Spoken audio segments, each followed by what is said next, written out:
Halo, selamat datang kembali di channel Timson Simamora.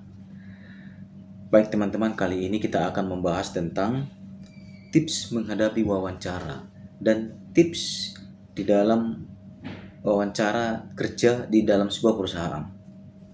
Yang pertama itu adalah ada beberapa pertanyaan yang diajukan oleh recruiter atau HRD yang mewawancarai kita secara umum, dan pertanyaan ini sering dilontarkan ke kita, ke kandidat, semua kandidat.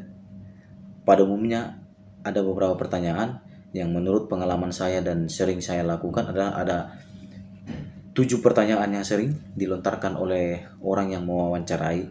Yang pertama adalah nanti akan saya jelaskan setiap detail apa-apa saja yang sering ditanyakan, dan akan saya jelaskan kira-kira bagaimana jawaban yang kira-kira masuk akal dan diterima oleh kebanyakan orang recruiter atau orang yang mewawancarai kandidat karyawan. Yang pertama adalah coba jelaskan diri Anda. Coba jelaskan diri kamu bagaimana.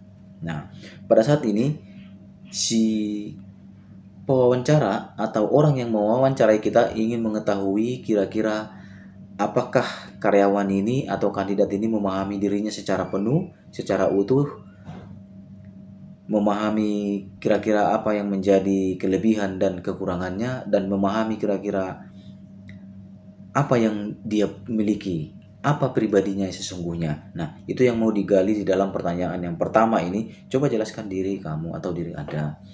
Itu yang pertama. Yang kedua adalah apa yang menjadi kelebihan Anda. Nah, di sini tim recruiter akan menjelaskan, kira-kira akan menanyakan ke kandidat, kira-kira apakah si kandidat ini memahami kelebihan yang ada dalam diri kita. Maka kita akan menjelaskan kelebihan kita dengan baik. Apa sih yang menjadi kelebihan kita? Seperti contoh, kita mampu dalam berbahasa Inggris, mampu mengelola emosi, terus kita punya kemampuan memanage waktu dan yang lain-lain. Contoh yang menjadi kelebihan kita. Contohnya kita mampu dalam tekanan. Nah, itu adalah suatu kelebihan juga. Nah, itu pertanyaan yang kedua. Pertanyaan yang ketiga yang sering juga keluar adalah apa yang menjadi kelemahan Anda? Coba jelaskan apa yang menjadi kelemahan Anda. Nah, ini juga pertanyaan yang sering keluar dari seorang pewawancara atau recruiter dimanapun di perusahaan, dan pada umumnya adalah di perusahaan-perusahaan yang melakukan interview. Nah, di sini pun kita akan menjelaskan yang menjadi kelemahan kita. Nah, dari ketiga pertanyaan pertama terdahulu ini adalah tim rekrutmen ingin menggali apakah dan seberapa dalam si kandidat mengetahui tentang dirinya sendiri. Nah, jawaban yang pantas untuk kita berikan dalam pertanyaan yang ketiga adalah apa yang menjadi kelemahan kita. Kita akan jelaskan kelemahan kita apa. Contohnya kita sering pelupa. Dan sebaiknya begitu kita tahu kelemahan kita, lalu kita jelaskan juga bagaimana kita cara mengatasi kekurangan kita ini. Contohnya kalau sering pelupa, berarti cara mengatasinya, contoh kita sering mencatat hal-hal perlu atau tugas-tugas harian kita seperti biasa, untuk hari esok kita tulis kegiatan-kegiatan harian kita. Nah, itu salah satu cara untuk mengatasi kekurangan kita. Nah, itu pertanyaan yang ketiga. Pertanyaan yang keempat yang sering muncul adalah apa yang kamu ketahui tentang perusahaan kami? Nah, biasanya recruiter menanyakan ini. Maksudnya di sini adalah dia ingin tahu sejauh mana sih si kandidat ini mengetahui tentang perusahaan yang dia lamar. Apakah dia sudah searching sebelumnya atau dia coba-coba saja lamar tanpa mengetahui apa yang ada dalam perusahaan ini dan jabatan apa yang dia lamar. Nah, itu penting bagi seorang recruiter. Itu yang keempat ya. Yang kelima adalah mengapa Anda melamar di perusahaan kami. Nah, jadi kita harus menjelaskan apa alasan kita melamar di perusahaan itu. Nah, contohnya jawaban-jawaban yang paling dominan diterima oleh recruiter adalah, saya melamar di perusahaan ini, dengan saya bergabung di sini kemungkinan perusahaan ini bisa menjadi lebih baik, dan dengan inovasi baru atau dengan masuknya saya di perusahaan ini, mungkin saya akan bisa memberikan eh, sesuatu hal yang lebih di dalam bidang ini, contohnya di bidang keahlian yang kita lamar, contohnya suatu jabatan yang kita lamar. Nah, itu yang harus kita jelaskan di dalam poin nomor 5 ini, karena itu penting. Kalau kita ditanya lalu tidak tahu tentang perihal perusahaan yang kita lamar itu, tim recruiter akan ragu-ragu. Ini kandidat berarti tidak tahu tentang perusahaan ini dan sama sekali belum tahu, belum paham apa yang terjadi di perusahaan ini. Belum tahu perusahaan ini di bidang apa dan apa produksinya. Sebelum kita melamar dalam sebuah perusahaan, ada baiknya kita harus cari tahu dulu tentang perusahaan ini bidang apa sih. Dan dengan menanyakan seperti itu, rekruter mau tahu apakah seorang karyawan ini, seorang kandidat ini mengetahui jabatan yang dia lamar, pekerjaan-pekerjaan yang dia lamar. Karena kalau dia tidak tahu, kalau kandidat tidak tahu tentang jabatan yang dia lamar, berarti kemungkinan besar dia ini akan coba-coba dalam melamar. Nah, itu yang penting kita ketahui teman-teman tentang pertanyaan yang nomor 5 ya. Terus yang lain adalah yang nomor 6, apa harapan kamu selama 5 tahun ke depan? Itu biasanya pertanyaan-pertanyaan yang muncul, harapan kita selama 5 tahun ke depan. Nah, ini teman-teman sering salah dan ini sebenarnya pertanyaan-pertanyaan jebakan ya.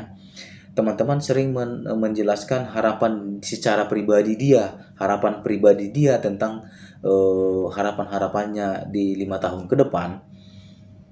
Jadi dia menjelaskan nanti kalau saya sudah jadi kerja di sini, sudah jadi masuk dalam perusahaan, nanti saya akan membahagiakan orang tua, terus membantu adik-adik dan lain-lain. Nah, ini positif. Tetapi yang dimaksudkan oleh recruiter dan pada umumnya orang-orang yang pewawancara adalah bukan ini sebenarnya. Yang dimaksudkan adalah rencana 5 tahun ke depan setelah bergabung di perusahaan ini. Setelah bergabung di perusahaan yang kita lamar. Apa rencana ke depan dan apa kira-kira yang berdampak positif terhadap perusahaan jika kita bergabung dalam perusahaan itu. Nah, itu teman-teman pertanyaan yang keenam yang sering muncul dari tim-tim pewawancara, tim recruiter kita. Nah, terus yang terakhir adalah paling sering muncul dan ini selalu muncul dalam pertanyaan interview, berapa gaji yang akan Anda inginkan? Berapa gaji yang akan kamu inginkan? Nah, di sini tim recruiter ingin tahu seberapa jauh kandidat bisa mengukur keahliannya dan seberapa jauh kandidat tahu tentang ukuran kandidat yang bersangkutan tentang kapasitasnya. Berarti dengan ini kan kandidat tahu nih, oh berarti karyawan ini tahunya begini. Si kandidat ini tahunya kalau gaji seperti ini harusnya keahliannya seperti ini. Jadi apa yang kita jual dari diri kita, apa yang kita berikan ke perusahaan dari diri kita dengan harga jual yang artinya dalam artian gaji yang kita inginkan. Nah, kira-kira apa yang kita berikan ke perusahaan? Contoh gaji 6 juta. Nah, 6 juta itu apa yang kita berikan ke perusahaan? Nah, itu yang mau digali oleh tim recruiter atau pewawancara dalam wawancara kerja yang biasanya dilakukan oleh sebuah perusahaan. Itu teman-teman, jadi ini adalah pertanyaan-pertanyaan yang sering muncul dan beberapa yang sudah saya jelaskan tadi, tips-tipsnya, cara-cara menjawab adalah memang relatif, tetapi pada umumnya itu yang diinginkan oleh teman-teman rekrutmen atau teman-teman HRD dalam melakukan interview terhadap kandidat calon karyawan. Jadi coba jelaskan tentang diri kamu itu, terus apa kelebihan dan kekurangan kamu, terus kelemahan kamu apa, terus apa yang kamu ketahui tentang perusahaan kami. Nah, ini juga perlu karena itu tadi untuk memahami apakah seorang kandidat ini betul-betul memahami apa yang dia lamar. Terus mengapa Anda melamar di perusahaan kami? Kan ada perusahaan lain, banyak perusahaan lain gitu. Nah, itu yang harus dijawab dengan benar dan kita meyakinkan seorang tim rekrutmen, seorang pewawancara supaya dia bersedia menerima kita di sebuah perusahaan. Terus apa harapan kamu ke 5 tahun ke depan? Ini pun adalah suatu pertanyaan untuk meyakinkan seorang rekrutmen di dalam wawancara supaya dia bisa menerima kita dan bisa merekrut kita, benar-benar menerima kita bekerja dalam sebuah perusahaan. Jawaban kita di sini dibutuhkan sesuatu yang sangat visioner ya, ke depan apa sih yang kita lakukan 5 tahun jika kita sudah diterima bekerja. Jadi itu teman-teman beberapa tips pertanyaan-pertanyaan yang diajukan oleh tim recruiter dan cara-cara menjawabnya. Mudah-mudahan bermanfaat, dan jangan lupa tetap mendukung channel tim Son Simamora dengan cara like, subscribe, dan komen di bawah video ini, dan juga jangan lupa membunyikan lonceng notifikasi supaya mendapatkan notifikasi video-video lanjutan dari channel tim Son Simamora. Atas perhatiannya saya ucapkan terima kasih dan salam.